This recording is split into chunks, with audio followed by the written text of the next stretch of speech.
Hello everyone and welcome to the Random Lady AJ channel. I am Angela and I am an artist, a writer, and a cat lady. Today I want to talk about 5 things I wish I knew and or did before starting my webcomic. If you didn't know, I am currently creating a webcomic called Mercenary Bound.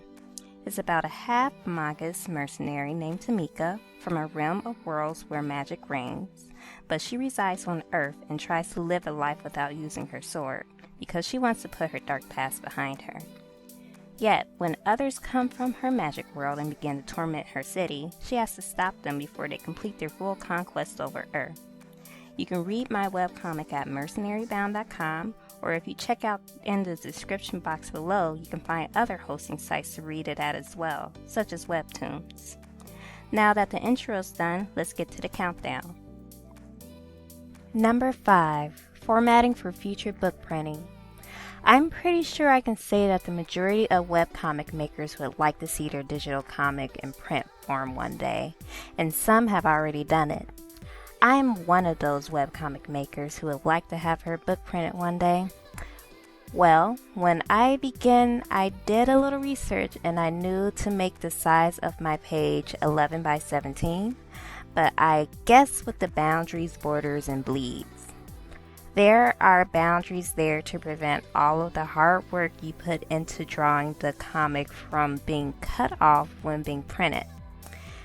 Everything that I made is a little bit too wide and I'll have to fix it when I'm going to start thinking about printing.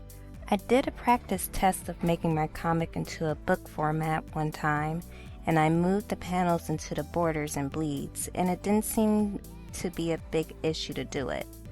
So it shouldn't be that difficult to do a whole entire comic volume or chapter, but it's just an extra step that I could have avoided if I would have paid more attention to the boundaries, borders, and bleeds. Number 4. Changing the DPI from 300 to 72 before posting on the web. If you don't know what DPI means, it is an acronym for dots per inch. The higher the DPI on your image, the clearer it'll come out for printing. 300 DPI is the standard resolution for printing, but it does take up a lot of bytes on your computer and also takes up space when posting on the web, especially on your own website. When posting on the web, downsizing your image to 72 DPI saves space. I have remedied this issue about a year out from starting my webcomic. I never knew why my pages would load so slowly on my website until I realized it was about the DPI. I did find 2 awesome programs, the Renamer and the Resizer, which I currently use for my pages, which made this process of changing my page resolution so much easier to get through, because I was pretty much up to 40 or 60 pages at that time, I think. I don't remember. For the resizer, I don't change the size of the image, just the DPI.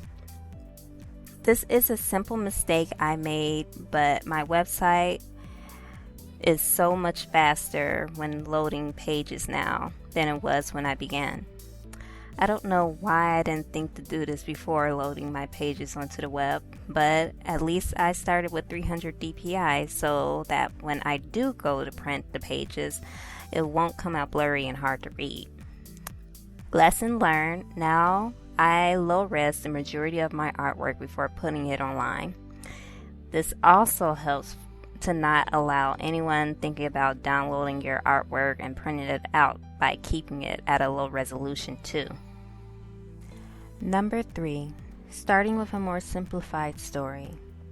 Well, to be honest, Mercenary Bound did start simple, but then my crazy brain started to connect and bring more stuff into it.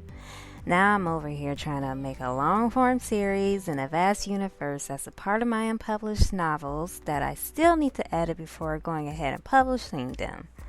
I think if I would have started with a simpler story, it would have familiarized me into comic making, and then I should have jumped into Mercenary Bounds after learning the ropes.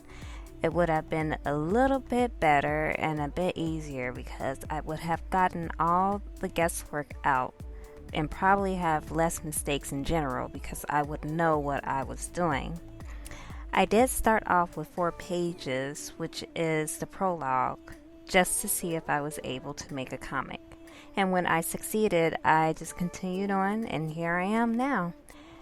You can't change the past, and now I'm committed to completing it. I am glad that I can tell the stories that I want to tell as well. It's such a freeing feeling after completing each page. Number 2, writing out the full script instead of the summary.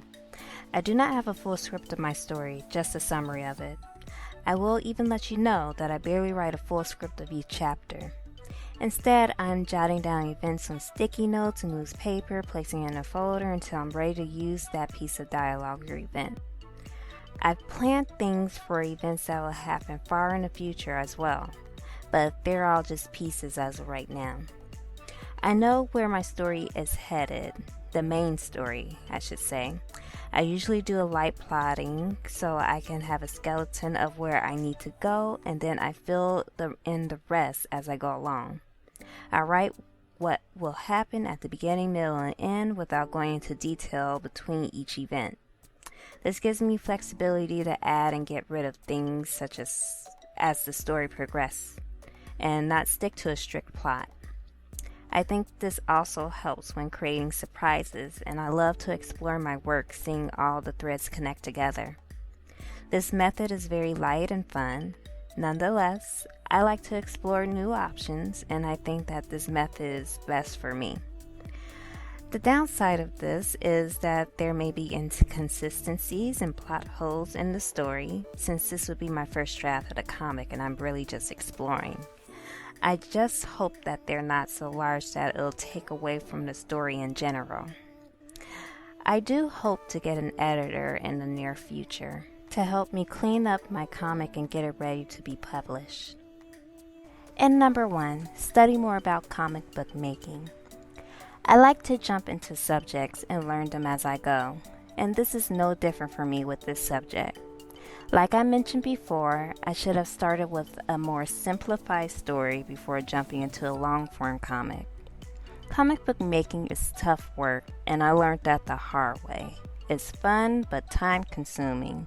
Each process is a job from the line work, to the flatting, to the coloring, to the lettering, to the editing, and I'm doing all of that on my own.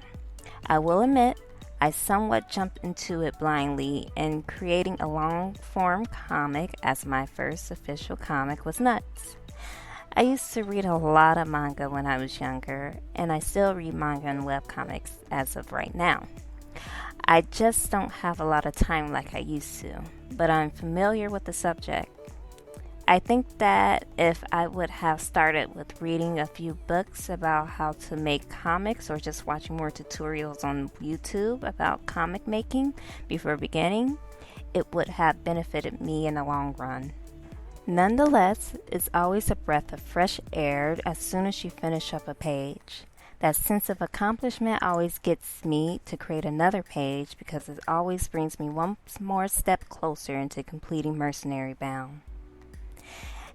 And those are the 5 things I wish I knew and or did before starting a webcomic. That's it for today's video. I hope you enjoyed it. Don't forget to subscribe and turn on the notification bells if you like the video. Also, if you make a comic, what are some things you wish you would have done before beginning it? Alright guys, take care and I'll see you in the next video. Bye!